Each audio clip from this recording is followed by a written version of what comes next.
Good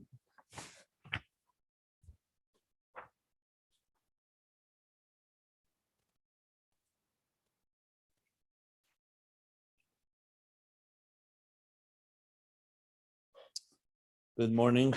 Hemshech Ayin Beis. We came to the end of the paragraph on page 1202, and we moved to the Maimer, the discourse of the Rebbe, Friedrich Rebbe, in Tafresh Pei Beis. The Maimer Ish, it's Nase Pei Beis, and middle of chapter 61 there. I'm going to continue from Tafresh Pei Beis, which is parallels and reflects exactly it. The Maimer of Ayin Beis with additional explanation. So, what are we learning? Just to go over it, we moved from different levels of what's called chayli, illness, on the most subtle levels where a person is in a state of such yearning and longing because it's as if they see godliness but can't have it, so there's a very profound love sickness. That we learned earlier, just putting it into context. What we began learning in Tafresh Pei Beis was the paragraph on page 1200, Ayin Beis, which is the chayla from the Gematria Mem Tes 49, the 49 gates of Bina, lacking the 50th gate, which is the bridge to the Riyah, to the visual, to the cognitive vision of Chachma, which creates the Chayli 49, that lack of experiencing that. So that's a Chayli that's due to a lack. But then he explained that due to a lack and in a subtle form. The Lashon Daka, Chayli B'dakus, as he said.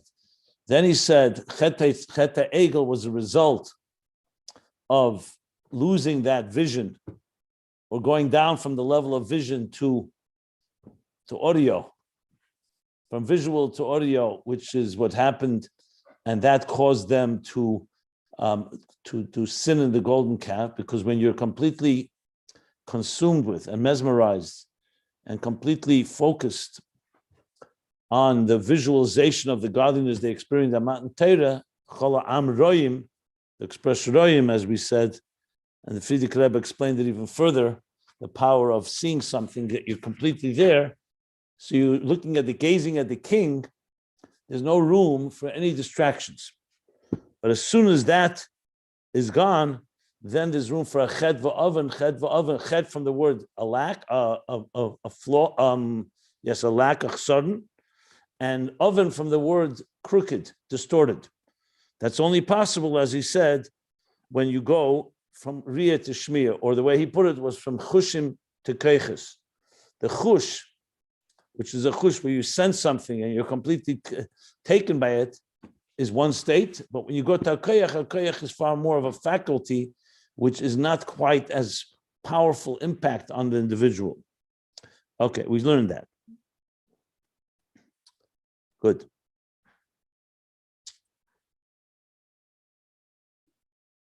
So then, now we already go into the level what he called a chayli mamish. This is no longer just a subtle illness due to someone's feeling the aching of the lack of the divine. But here, we're talking now something that actually manifests, unfortunately, in actual sin. So then he continued on that in illness itself, you have two types. This explains these two forms. One is more of a much more subtle form, a cheles ava, which is a chele. He says it's not bekilkul evri haguf. There's no wound or injury to the person. We're talking in the Gashmis, there's an example of an illness, physical illness. It's more of a spiritual illness. It's an emotional lack. So the person, because he sees something he really wants and can't have it, that causes an illness.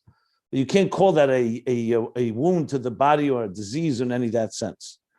And that is chelasad in avodah, what we've been talking about, the lack of being able to experience the divine.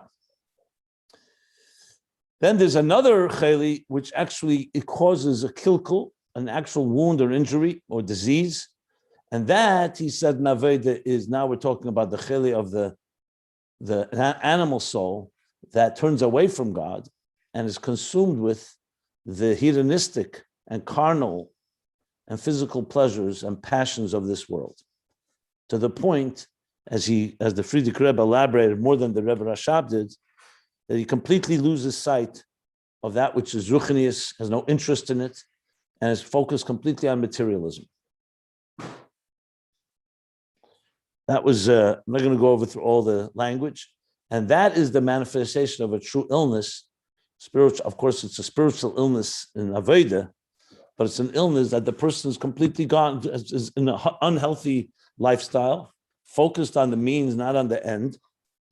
And instead of, like you said, person who's the passions, which he compares to the high temperature, the heat, his taste, that which is truly sweet is for him bitter. That's the divine.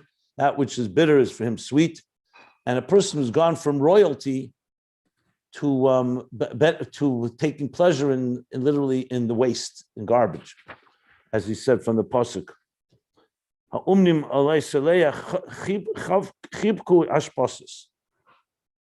He's now embracing ashposis from the word ashpa, garbage. So it's an unhealthy state. Now, it's important to mention, even though I use the word in Gashmis, in the physical illness, the difference between chelas ava, where you're feeling that ache because you're lacking something, versus actually the body is sick. Obviously here, a person doesn't feel the sickness like one would feel, let's say, God forbid, cancer or heart disease. But in spiritual level, it's definitely one that's completely immersed in a true unhealthy state. Not because he's doesn't reach the 50th gate, or because he sees godliness and can't have it. Here's the opposite. As a matter of fact, I saw in one of the Maimorim that the reason it's called, he calls this also chelas ava, for the opposite reason. Not the chela that comes from ava, meaning an illness that comes from loving and seeing God and therefore wanting it and loving it so much and can't have it. Here's the opposite. It's a chela that's from the lack of love, that you don't feel godliness. So chelas ava would mean the lack of any love for godliness. The love is only in material matters. That was in one of the Maimorim, I saw that language. Okay, now, and that's where we stopped, middle of chapter 61. By me, it's page 328, but I think in the pages you're following, it's a different page. And that was the last piece we learned. Was the Temeus HaMasik Lamar, that the Eir Eliki, the divine energy, which is sweet, and Varevus Nafshi, and creates a divine, a soulful sweetness, Arevus, pleasantness, is for him, God forbid, Lamar, bitter, V'amar shehin anoas gashmim hen lemosik, and that which is bitter, which is the physical pleasures, are sweet. The bezel enig nafshi, that he has pleasure, v'hu mipnei hacheli, and that is due to the unhealthy state that he's in. So just to clarify again, why is it unhealthy? If a machine was built to do one function and it gets busy doing a different function, that machine is defying its very purpose, and therefore that machine is ultimately going to break down. It says when Adam and Eve were put in the Garden of Eden, it said, if you don't eat from the tree of knowledge, you'll only eat from the tree of life, you'll live forever. When you eat from the tree of knowledge, you'll bring death to you and to the world, basically. Didn't mean immediately, but it means that ultimately death. Why? Because once they ate from the tree of knowledge, they defied God's will, and they did something which they shouldn't be doing. And with all the deeper meanings what Eitz Hadas is, I'm not going to go into it right now. So what happened was, this machine called life essentially is like buying a computer and doing what the manufacturer and the engineer told you not to do. If you do that, you're going to pour liquid into it, or you're going to subject it to other type of behavior. The machine ultimately is going to break down. So what defines health and not health in life? So if you ask a doctor, they'll tell you medical health, biological health, the chemistry and the biology of a human being, the physiology of a human being. But if you ask a deeper question, what makes a person a fully healthy person, not just physically healthy, but spiritually healthy, psychologically healthy, emotionally healthy, that's why the Torah was given to us. We call the Torah Chayenu ve'erech yemenu, Chayecha ve'erech yemecha, in the verse, our life and our sustenance. That's not just a euphemism, expression, is because just as the body needs to eat and drink and sleep and good hygiene and exercise and so on, the soul also needs to be fed properly. And when a soul and a body are wandering away from the purpose of their existence, which would mean that they're following materialism as an end in itself and forgetting the purpose why they're here, like we learned. L'tzavis lezeh. We learned it in Ayin Beis. We'll learn it soon in Beis. He speaks about the whole piece on page 1201. So he says that he got the whole description there, that a person, a human being was created, Zekola Adam, is what? Is when he speaks about this Gabas Ezar, Hivir Osim Aldas Kene, that draws them away from what God wants, Kene Shemayim V'aretz. Because the person was created, El Letzavos Lezeh, the whole world was created only to command this person, the human being, to do mitzvahs. As he said, Barosi Gematria Tayag. I'm reading from middle of page 1201 in Ayin Beis. And like the Mishnah in the end of Kedushin, Kol Elam Le'nivra El Shamshani, the whole world was created only to serve me, and I was created, but nothing but to serve God. That was the Tachlis HaKavona, Hu B'gdei Lahamshel Gili Elokus Be'elam. He spelled it out. The purpose of a human being, like the purpose of the machine, that the mashal I gave, the example I gave, is to bring godliness into this world. And when a person goes away from that, that's called an unhealthy life. It doesn't matter whether the person thinks he's healthy or not healthy.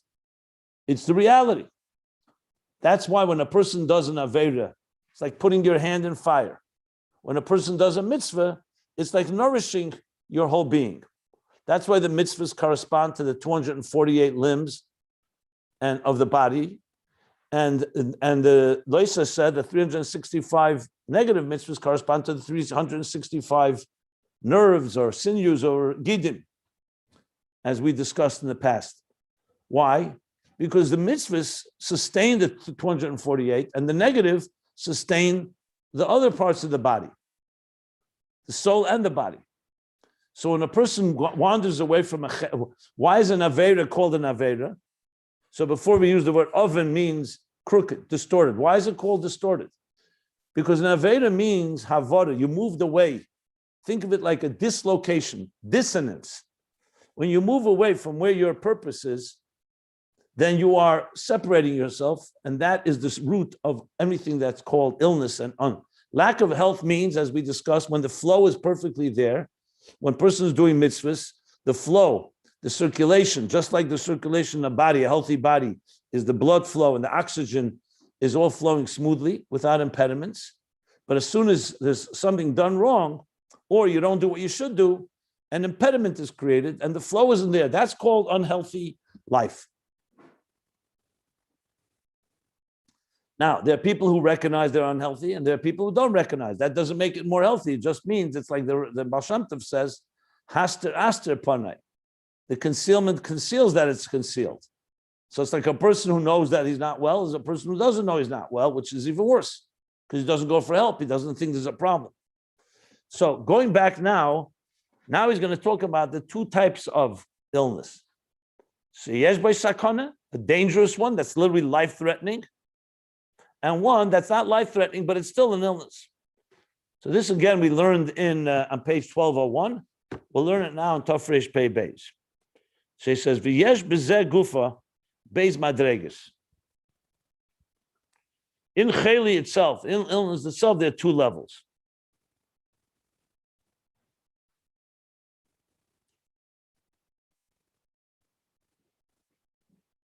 Okay. 1 minute. I just want to see something. Samach tzedek.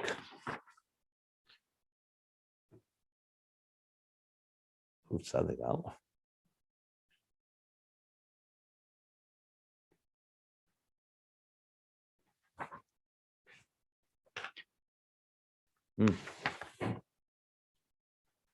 Okay, interesting. I'm just looking at Tzemach Tzedek's Maimer. I want to just see one thing.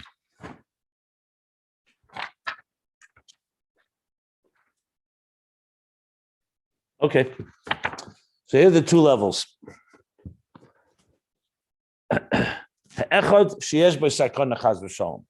One is there's danger, God forbid. V'hainu, what does that mean in Avodah? I mean, of course, in halacha, there's these two categories. There's an illness that is life-threatening, and there's an illness that's not life-threatening. There's both illness, but there's still two different stages, two different states. What is it in Avodah? V'hainu, this means the isgarbus hachem mevi lidei sakona. The intensity of the heat and passion. Chem can be temperature, like in a physical human being, a high temperature. So if a person has, for God forbid, a 101 temperature, it's not life-threatening. If it's 104, 105, it's a different story. So in Ruchnius, it's the same idea. If the passion of the animal soul is passionate, but it's not crossing over, as we're going to learn soon, to prohibited things, so it's a chayla, but it's not sheyesh b'sakana. What's sheyesh b'sakana? That the isgar b'sachem mevi lidei sakana. That the intensity of the heat, or here we could say passion, the passions of the foreign or alien fire of the animal soul toward things that are not godly, toward the physical, hedonistic or carnal passions of this world, mevi lidei sakana. They're to that extent that they bring them to a state of danger. Okay, he's saying that in Nagash Mizdika. So yes, a high temperature that brings them there. Same in Ruchnius. I thought he was talking already Ruchnius, but fine, he's using the Gash Mizdika example of a very high temperature, high fever, essentially. And what is it in Chem Ruchnius? This Gabra Sa'ej Zora, that the intensification or the intensity or the overpowering Eish Zora. Again, what does Eish Zora means? A foreign flame means a flame, a fire, a passion, not to loving God, but to loving this world. Materialism. He kol kach, it's so strong, this passion. Ache vio lavet al echad medarke hatera, the peil, to the point that it causes him to cross the line and draw him away, seduce him, basically. Lavet, to go to lavet means to transgress on one of the paths of Torah. And not just theoretic, but in actuality. Heim b'sur mara, the heim b'vasei tev. Both in doing something you shouldn't be doing. Sur mara means avoiding the negative, and vasei tev means doing the good. So in both areas, he's transgressed. The bezeh he vidui al das kene. With doing this, the passions of this world, the animal soul, has drawn him away where he's transgressed against das kene, meaning the plan or what God wants him to be. He's now not doing what God wants of him. This is more or less from Ayin Beis. I'll point out when the Friedrich Rebbe adds something significant, or even just some shift. So he says, because his baruch is called kainish, that's kainai. Why is God called kainai? So kainai means someone that acquires. When someone purchases, you have a kainai and a moichet.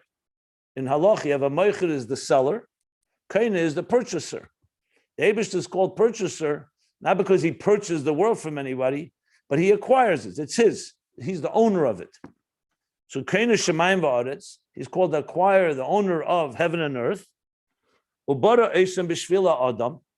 He's now going to bring the quote that I mentioned before from page 1201. And he created Shemayim v'aretz, heaven and earth. Why did he create earth? Heaven and earth, the world. B'shvila adam, for the human being. The 6 days of creation was all that the human being should come. The guest, the special guest that is created on the 6th day, to elevate the world, like it continues to Kamaimer.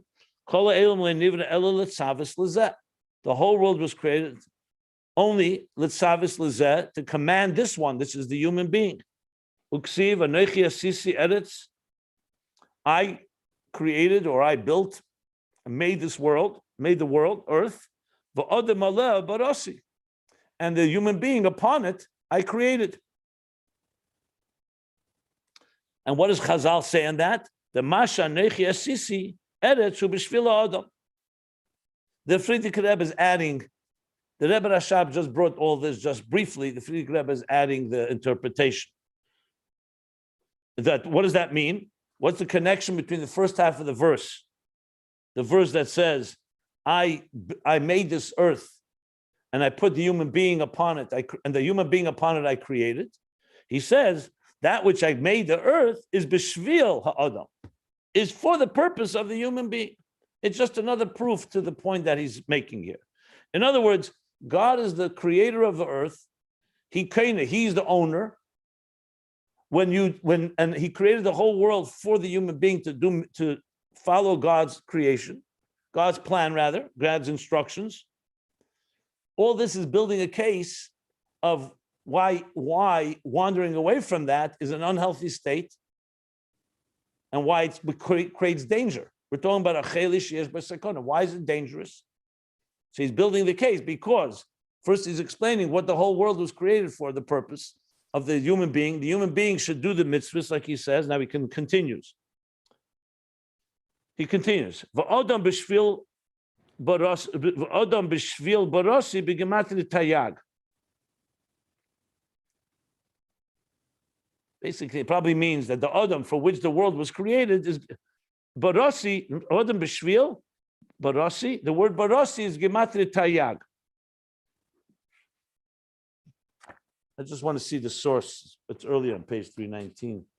Let me just look it up a second. No.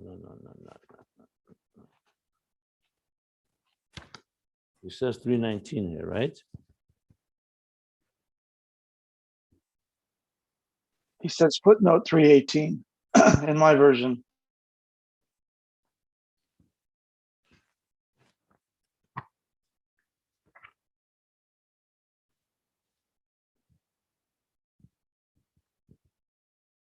That doesn't make sense either, though. Well, that could be much earlier in the book.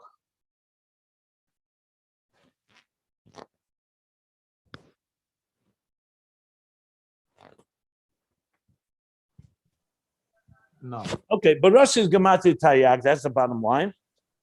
So in other words, so we now establish that the whole world, which is Kaina Shemaim, God is the owner of the world, and He created the world for the human being. Anoichi asisi eretz, ve'odom oleha borasi. I made the eretz. What do you repeat? You're repeating what I just said now. What are you saying? The ve'odom bishvil is explaining the ve'odom oleha. Ve'odom bishvil borasi. Okay, that's correct. He says, Masha nechi asisi eretz ubishvila adam. Good, that's very good. Let me just see here.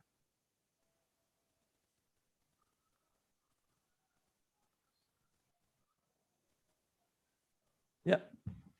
Is bishvila adam. But adam bishvil barasi.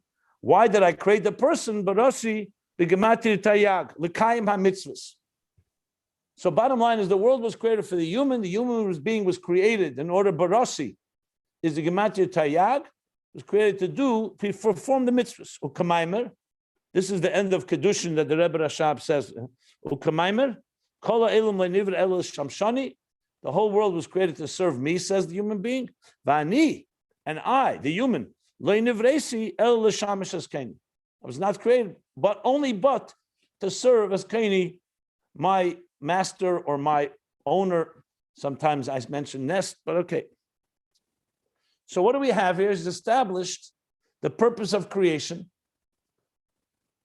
And what is happening? So when everything is going well, great.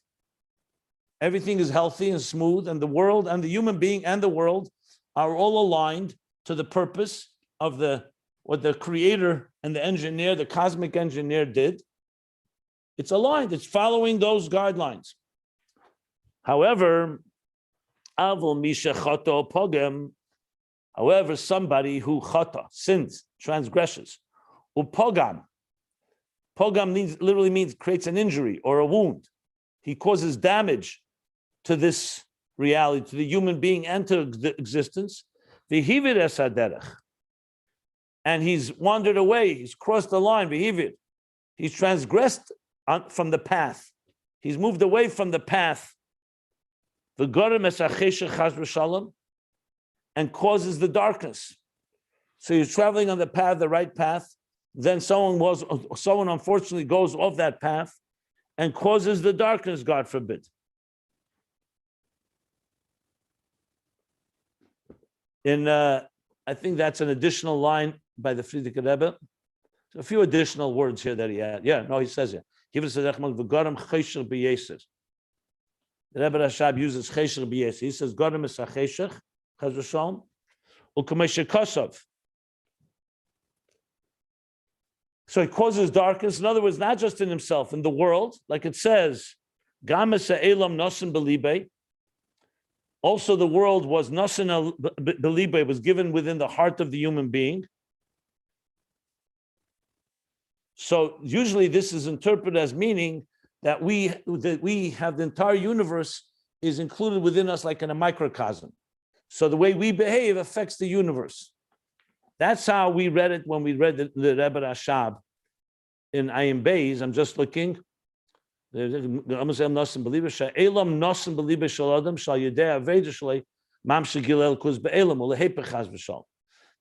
in Ayin Beis. Frierdiker Rebbe is adding now a little touch to this. The word Elam could also read from the word Helam, because Elam comes from the word Helam, concealment. So here's what the Frierdiker Rebbe says. So he says like this. The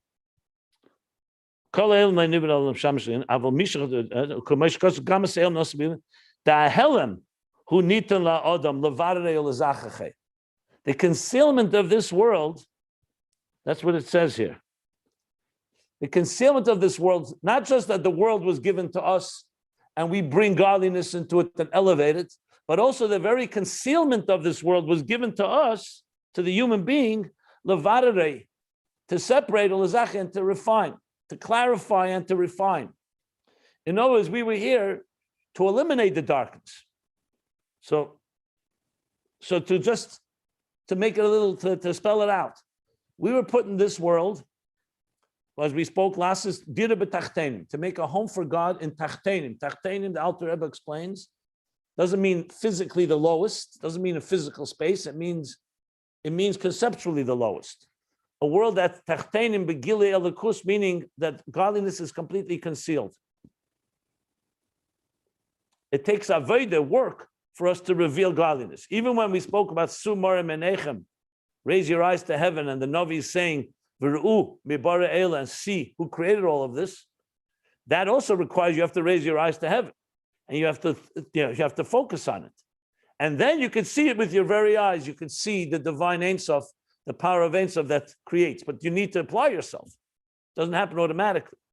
But the big point is that godliness is concealed, which means we need effort to find godliness in this world. So fine. So that creates a situation where we can easily stray. We can easily transgress, because in a world where godliness is the only option, or you see it completely openly, it would be much more difficult. Like we said by Matan Torah, when you see it and you're completely taken by it, you have no room. You're not distracted. But in this world, we're completely distracted. So not only does Chassidus say that you are here to do mitzvahs and not get distracted and not stray and not transgress, but even the very concealment was created because of you. In a way, this also explains all the chazal that he brought. They all have the word olam in them, if you look back. It starts with Keinu Shemayim V'Aretz, and then he says, what does he say? He says, Kol ha'elam le'nivra el letzavus lezeh, Kol ha'elam. Not just that the world was created only to, also the Helam was created. And then he says, and then Ani Nivreisi l'sham Kol ha'elam le'nivra el l'shamshen, again elam. And now he uses Esa elam nasan b'libei. So in other words, we don't only carry responsibility for our own behavior, we also carry the responsibility for the world, but even the very concealment of the world was given to the human being for a purpose. to refine, to levare, to separate, to clarify, and to basically defy the concealment, which, if you recall, is the major theme in Ayin Beis, especially in these last few hundred pages, the transformation of the tzimtzum. The tzimtzum within each of us is the animal soul as it tries to distract us, to focus our passions on material and worldly matters. That's the tzimtzum within us. When we give into that, obviously we give into the concealment, and the concealment dominates. That's an unhealthy state, as he says. When we don't give into it, and we challenge it, then we take the helam within ourselves, we transform it into something that is aligned to what God wants.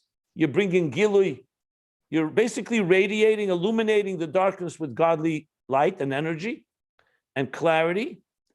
And then the world, the Elam itself, which is Elam, is also now transformed in the process. And the Frierdiker Rebbe now adds one more thing that the Rebbe Rashab does not have to make the case even stronger. I'm just looking inside it to make sure.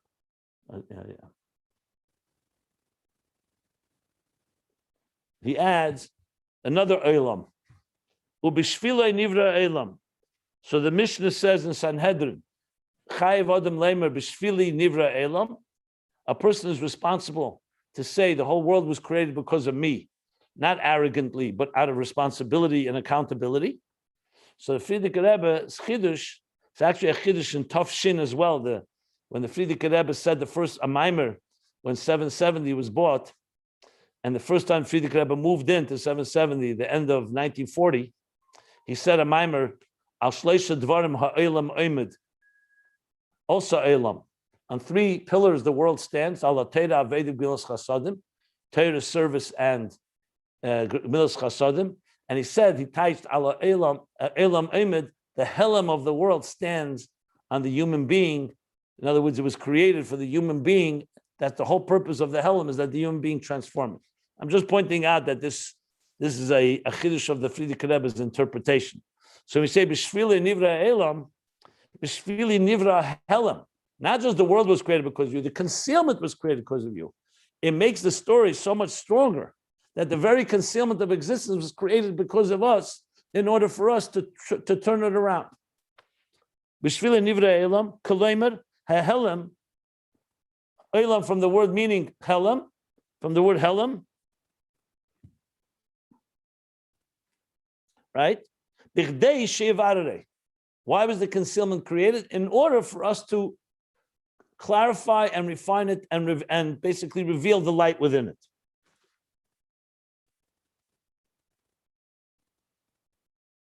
Okay. So that's the purpose of it all. But to go back now again, going back. So now, Avol, Kishe'ena Kain, however, when it's not done this way, which means the human being does not fulfill this purpose, the purpose of the world, the purpose of the concealment, Harichaz v'sholem misaken nafshe. He, God forbid, puts himself in danger. He puts his life in danger.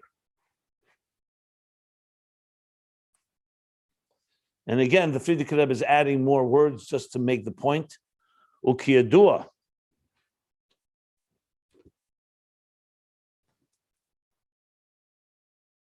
This is a line the Frierdiker Rebbe adds.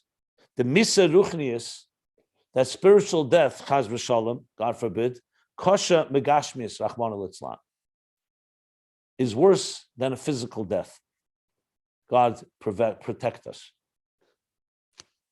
Okay, he doesn't elaborate. I think it's understandable what he means, because you can have a person who's, with the expression the Chazal say, Tzadikim gam b'misosam kruim chayim. Tzadikim also in their death they're called alive. Rishayim, wicked people, gam b'chayim kruim mesim. Even in their lifetimes they're called dead. What does that mean? Because you could be a physically healthy person. You could be walking around and doing whatever you think you have power and influence and you're on top of the world, but you could be spiritually dead. In many ways, that's much worse because you live your whole life and you have not fulfilled the purpose of your life. A wasted life. Whereas you could have the opposite, God forbid, a person does not have a comfortable life in this world. a very difficult life, but they live up to their purpose, so their ruchnius is fully alive. Now, obviously, God bless us all, and the Torah wants us to have both, healthy physical life, healthy spiritual life. But just in talking about the context here, I'm not suggesting, God forbid, the opposite, that you have to have an unhealthy physical life in order to have a spiritual good life. You could have both, and you should have both. But I'm just pointing out what means misa ruchnius. Because at the end of the day, what we're talking here is not misa gashmius. We're talking about a spiritual death, but not the spiritual death like the kles hanefesh of riyah, of chelasava on the highest level. There, it's coming from a total overwhelming hunger and thirst that causes the person to have a awesome, semoyen noira, an awesome thirst to godliness because he sees it. And yes, that can cause him to expire, but out of experiencing godliness. Here's the opposite extreme, that a person is so cut off, and their chelasava there, as I said before, is that it's a lack of connection to godliness, and their ava is completely focused in the other direction. You know, the strongest example he gave is, imagine a king, a queen, a prince, a princess who grew up in a palace, is walking around homeless in the street and eating scraps of the garbage. That's the example that the Iyuv gives. That's how far away this person has become. So even though they may be physically around, but that's a spiritual death in the deepest possible ways. So he calls that, this is what he calls Sakin Nafshi, and that's what he calls the Cheli Sheyesh by Sakana. The illness that is dangerous, life-threatening. Beis, now comes the second. Let me stop for a moment. Anybody want to ask anything? Again, we learned all this, but we're elaborating, so it's always good to go over again. But there's also the Frierdiker Rebbe's additions. When you look back at Ayin Beis, you see it gives it a whole richer texture and context. Many of even though it's nuances sometimes, but it just brings it out much more expressive. And this is the Frierdiker Rebbe explained. Remember, the Frierdiker Rebbe was there. He heard this mimer from the Rebbe Rashab, and he definitely read it and saw it because he's quoting it. So it's fascinating to see how a Rebbe is interpreting his father, the Rebbe's mimer. Okay. Now comes the second cheli. Va'beis cheli she'ein bei sakana. An illness that is not life-threatening, it's not danger. It's still illness, and it's not a positive state. Nobody wants to be sick, but you can't call it a sickness that is dangerous at this point and life-threatening. V'gam zeh, this illness as well, ba mizgabris eizora. It also came from the intensity of the strange fire. Basically, we're talking about the passions, the wrongful passions, if you wish, the inappropriate passions. We start with the same language in Ayin Beis. I interpreted that he can't control himself. That's Pashtus what it means.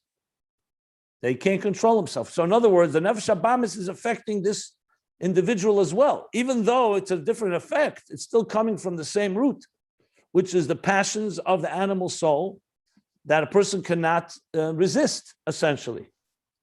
It's interesting. The Rebbe Rashab says al nafsho, and the Rebbe Frierdiker Rebbe says al atzmo. So the Rebbe Rashab says he can't control his animal being, but the Frierdiker Rebbe says he can't control any part of himself, even the etzem of himself. I don't know. Is that an issue or not? Not necessarily. It could be. I mean, a clarification. A different word. Yeah. I don't know. I would have to study it. I don't know if there's that he's coming to say it differently. Maybe just a different way of saying the idea. I'm not sure. But he does say, you're right, atzmei instead of nafshe. L'haimed al atzmei. I think atzmei may be more accurate in the context of actual Hebrew. Can't control himself. Himself is atzmei. Nafshe could be meaning l'haimen al nafshin on the nefesh habamis. He can't control. Anyway, I don't want to overinterpret. I'm not sure, but good point. And what happens?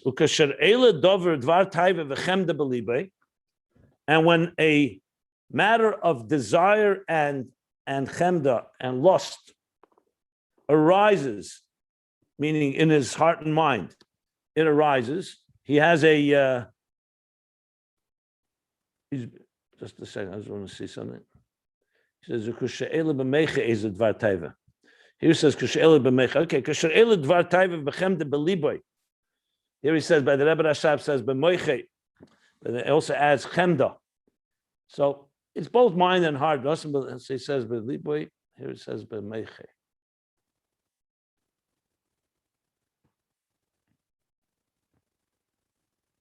Here he does say al atzmei. Here he does say he cannot control himself, and he fulfills his desire. Yes, if you compare it to the Rebbe Rashab, the line is like this: Lo yuchal lamed al nafshi k'she'ele b'meiche ezed vartai ve'ena shel dal atzmei u'mamayla tavose. So there's a change of words. I don't want to right now start analyzing the difference because I'd rather first let's learn what he says. There's probably, when you start, of course, when you analyze it, you'll find maybe why the Frierdiker Rebbe changed certain words. But regardless, the content is the same. So he added some words, changed some words, but limshel ba'atzmei, the Rebbe Rashab uses lishleit. Limshel, lishleit, shlita, memshala, similar words. Ein shela talatzmei. So maybe if we have time a little later, if I look into it, I could tell you what I think of this why he changed some of the words. If you have some theories on the matter, maybe when we finish here, you want to suggest them, by all means. What does this mean? Continuing the Frierdiker Rebbe. I'm going to try to finish here to the end of the paragraph. Shehu shakua b'dvarim hamutarim.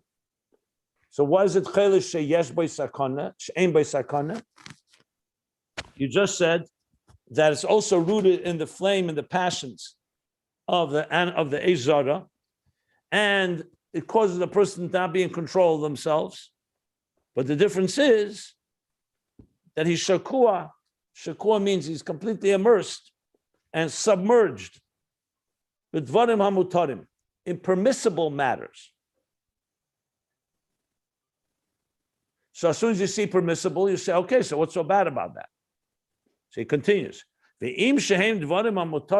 even though they are permissible, these matters, asura, shahura, but the desire in them is not permitted. Because that's bad. The things you're doing, the object of the desire can be you're eating a delicious kosher steak, but you're so immersed in it completely, like he's going to now bring from Tanya, that there's no God in it. So in that matter, the immersion, it means you're turning your back to God as well. The difference is the Dover Asur, as we're going to learn, is actually dangerous because you're not allowed to be there. The object is also inappropriate. You're doing something destructive. Here, the destructive is more in the Gavra, in the individual, and his passion. So he says, like he writes in Tanya, Sefer Shalbenim, this is chapter 7, that what? The Gam Dvarim HaMatarim, that also permissible matters. Im Eise Eisan, if the person does them, Lamalis Taivas Nafshi, to fulfill the lusts or the desires of his nefesh. Harizen Nega, Sheyiredes Bara.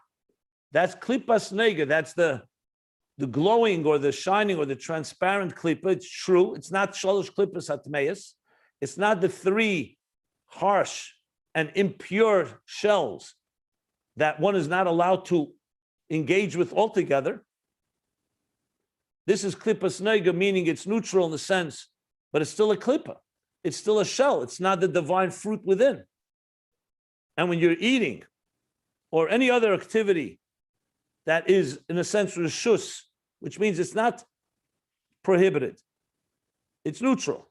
But you're doing it for your own selfish desires. So that nitzutz of noiga, that spark, that could have been elevated. When it's something not permitted, you can't elevate it. It's osir bidei chitzenim, means it's locked up, it's being held hostage, trapped.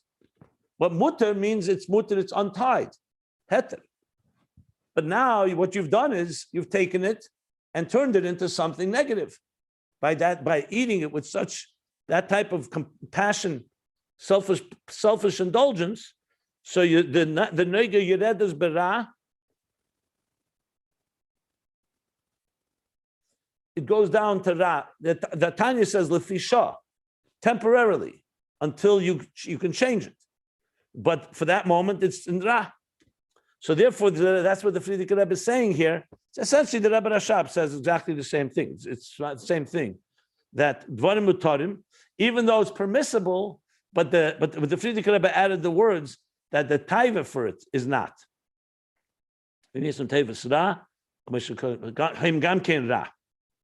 He has the word, he adds explanation. He says that the taiva behem asura. That's the Frierdiker Rebbe's addition. It helps understand the pshat. Ubefrat is gabrus hataiva shu harish pe'esh. And specifically, it's spoken now, it's even more intense. Let me just see what the Rebbe Rashab says. Yeah, ubefrat is gabrus taivas heter shezau ra v'nasa nifred. We learned in Beis, remember I paused there as well. What's the befrat? But the Frierdiker Rebbe, I think, is adding to help us understand what's the befrat. You already said the person is completely submerged in it, and as a result caused it to go into a state of evil, of a state that is negative. What's the gabrus taiva? So by the Rebbe Rashab, it sounded like he's going from nivdal to nifred. That he's not just consumed with it, he's actually separating himself from godliness. Remember we said detaching, not just separating, but detaching. The Frierdiker Rebbe adds this words. He says, "Befrat is gabrus hatayva shu harish pe'esh." The Rebbe Rashab doesn't say those words. Just says, "Befrat is gabrus lemalus taivose." Let me see again. Befrat is gabrus taivos heter shezehu ra. Okay, so based on what the Frierdiker Rebbe is adding, the intensity of the taiva shu harish pe'esh. Those are like the fiery flames. So what I would read this on my own pshat without looking at the Ayin Beis, it would sound like that till now we talked about fine shakua, that he's completely immersed and submerged. But you don't have the words rish be'esh. Rish be'esh adds a whole nother level of passion. So before he said that it's rooted in the eish zara, in the foreign or alien flame. Now he's saying that this gabrus hatayva shu harish pe'esh, befrat is gabrus hatayva shu harish pe'esh. It seems to be even more desire and more lust and more indulgence, which are the actual flames of fire. That's what it sounds like he's adding, and he says it in Yiddish. Okay, he says un. Let me read it and then I'll try to explain. Under koch binyane elam. Koch means koch is a Yiddish word for being. A koch is not just that you're doing it, that you're completely passionately involved in it. You're koching something, it can be positive. But it can also you are boiling in it. Okay, yeah. Mizbashel, as Rabbi David Raskin would say, Mizbashel, yeah. Und der koch binyane elam, and the actually boiling, cooking even. Koch, when you koch, you're saying you cook. Yiddish, the word koch is to cook. A kich is a kitchen. It's a place where you cook. So he's cooking in it. He's like marinating in it, if you wish. There's a lot of words you can use. In the koch binyane elam, in the matters of this world, the tainugim passion gashmim, is a good word. Well, passion, yeah, we've been using it, yeah. The tainugim gashmim and the physical pleasures, shezeu ra, which this is bad. The nasa nifred. So the Rebbe Rashab, that's where he continues here. Let me read.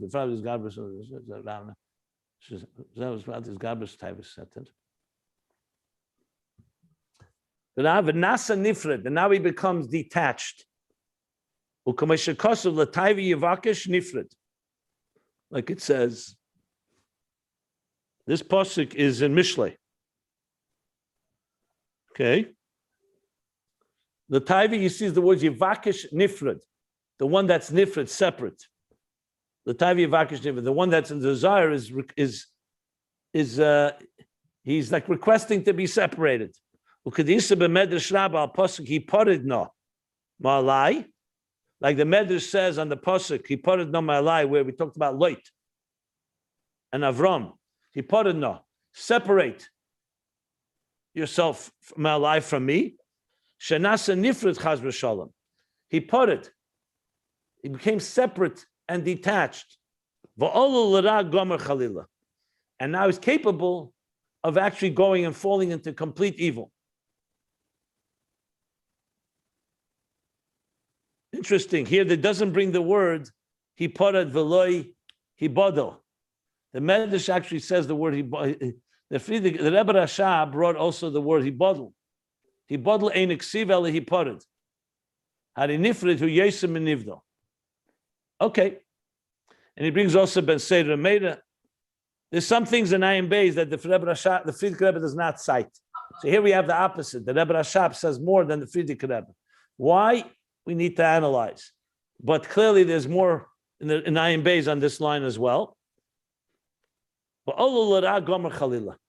in other words, in addition to the Ra of the person, the Gavra, who's passionate and indulging in this world, and with his Gabrus HaTaiva B'rish Be'esh and this Koch, he now also separating and detaching to the point that he can actually come to Ra Gomer. What he means by Ra Gomer means to actually come to the Chayla that has danger. Right now, it's not danger, it's illness, but it's Ra, at least temporarily, because he's entered there. But now he's saying that he could also come to Ra Gomer. I think that's what I would say, but maybe not to that extent, but definitely more than the first stage. V'ozu Chayla Gomer. And then he's completely unhealthy. Yeah, it's correct what I just said. Because in the beginning it's chela de. Oh no, okay, one second, no. So in contrast to what we said before, chela bedakus, remember a subtle form of illness. Now we're talking about a chela gomer. And now in the last few lines of this paragraph, Friedrich Rebbe, I see here, yeah. The Friedrich Rebbe adds to contrast it with the other levels of chela we spoke about earlier. The tchila say in the beginning, what he means by beginning is not necessarily this person, the way I would understand it. Maybe it is this person, but the beginning could be the beginning of the discussion. Hu chela de gedusha. That's an illness in holiness. Remember we said chela gematria memtes. He's missing, he has 49, but he's missing the light and the visual clarity, the vision of Chachma. Aval al yedei hariyah de Chachma, but through the riyah of Chachma, hineboli de chelas ava. When you do have Chachma, you then come to chelas ava, the love sickness. Shul akeshev v'shuke belakus. That's the yearning, the longing, and the yearning in ungodliness. Ooh, 1 second here. This jump is very interesting. Sounds to me like something's missing. Because you finished Chayla Gomer, fine. So, because I'm not going to suggest that something is missing, it could be what the Friedrich Rebbe is doing, he's summing up and saying that now I'm adding words to connect them. After we finished and spoke about what a Chayla Gomer is, now I'm telling you that in the beginning of the process, the beginning that we discussed, and the beginning of the process was a chela gedusha, not a chela gomer. We're not talking about a truly unhealthy spiritual person. We're talking about a person who's a chela de gedusha. He's missing chachma. But the aval I don't understand. What means aval al yedei hariyah? Because that seems to be even a higher state. When you have the riyah of chachma, you also have a chela because you're seeing but not being able to be fulfilled. So I'm not sure how the aval works. The aval sounds to me, it should have said, what's the aval al yedei hariyah de chachma? Okay, I need to look into this a bit more. But the content is understandable. The flow of the words, I'm not so sure. The first part I understand, he's going back to comparing it to chela de gedusha. Whether he means tchilase, that this person who's now consumed by the animal soul's passions was first in a state of chelas ava, doesn't sound right to me. If he was in that state, how did he get from there to here? Because he was lacking godliness, so he felt very aching, and then suddenly he became consumed by the animal soul. I think that's why I said chilose probably means more what we talked about in the beginning. But I can't say I'm 100% positive. Just telling you how I'm understanding it as we read it. Okay. Is there, I'm One sorry. second. So we're going to stop here. I just want to say this. This is the end of the mimer by the Frierdiker Rebbe, but we're going to continue because the mimer continues to in chapter 62. By me, it's page 331 because we still haven't gotten to refuah. Remember, we learned on page 1201 and 1202, there's also a healing to it. Shuva. So we're going to learn that next. But I wanted to just put it in context. So I owe you some explanation here, or to me as well, what this last lines mean. I have some places to look that may be able to be helpful.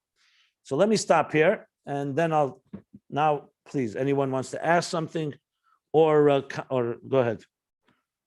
I have a question to try and understand the last line in the Frierdiker Rebbe. He says the tachlosa at the beginning, he was sick in holiness, chola de kedusha, but he's lacking or viria because he doesn't have that or the light of sight. And then he says, but through by having riya de chachma, hine bali de cholas ava. So there's a difference between being sick in holiness. And my question is, seems like there's a difference between being sick in holiness versus being lovesick. Were you trying to read those as synonymous? It seems like that's the distinction he's drawing. It's definitely not synonymous.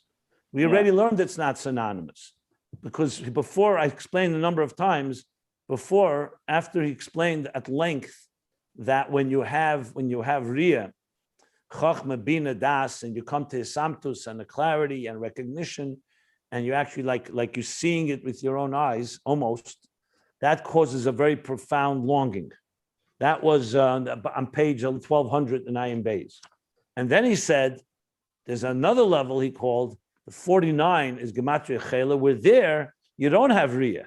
You have Bina, 49 Bina, you don't have Riyah. So there's clearly a distinction between the Chelas Ava of Riyah, which we talked about earlier, and the Chelas Ava of Bina, which is lacking Riyah. That's what he said. No, I was saying, but that's clear. That's not what I was discussing here. What I was trying to say, what's the aval? The aval, yes, the aval works in one context. That aval, through chachmeh, you have a higher level, but you still have chelas. The aval is not so clear to me. But the point, okay, that's the point. I was just trying to give you what I saw it to be the aval, but whatever. Anyways. That aval is obvious that we're talking about it's a higher level. That's clear. But it doesn't make sense in the context of the whole flow of the mimer here. Well, and also, why did he skip Shuba?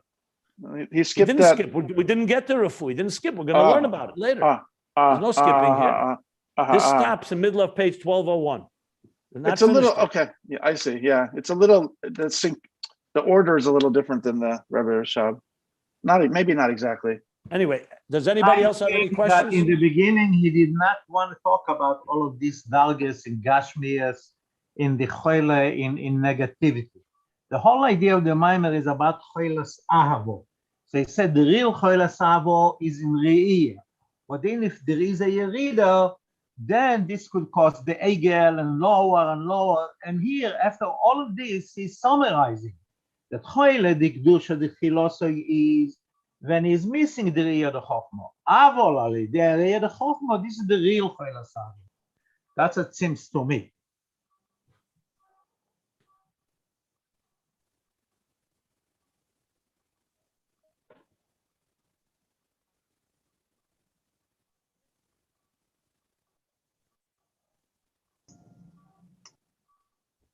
Yeah, that may be correct. That may be correct.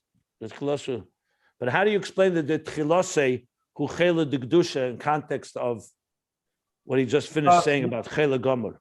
He wanted to speak about choilas avo in kedusha, and then he said, when it changed from re'iyah to shmiyah, it was the beginning of all the troubles. And then he showed us how it's a beginning. But now, after we know that, he's coming to the main thing of the Maimer, that he's talking about the choilas avo, that it's re'iyah, the re'iyah.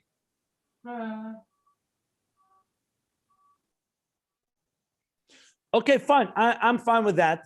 That you could say he's going now to the end, back to the original point. So there's two stages. One is that you're in Bina, and the Chayla is because you don't have Riyah de Chachme. Aval, Riyah de Chachme, you come to a higher level, Chaylas Ava, where you're yearning for Elikus. Fine. That's fine. Okay. Anybody want to ask anything else? Any comments? Anything else? I'm intrigued by your proposition that possibly there is some type of hishtalshalis from a chola and kedusha, that maybe the sickness of it could lead to a ureta, God forbid. Yeah, but I negated that right away. I don't think that's at all pshat. I mean, you could fabring about it as a fabring, but that's not what he's saying in this mimer. That's for sure. Is there a concept like that where a person was very close to the highest levels and then gets so depressed that they fall the other extreme? Yeah, but he's not talking about that here.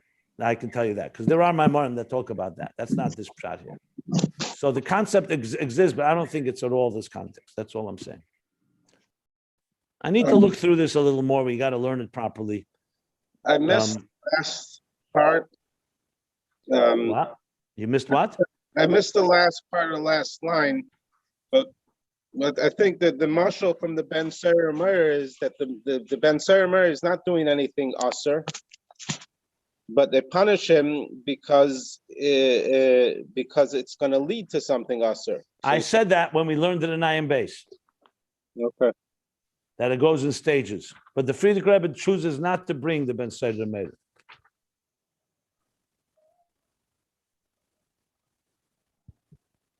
Okay.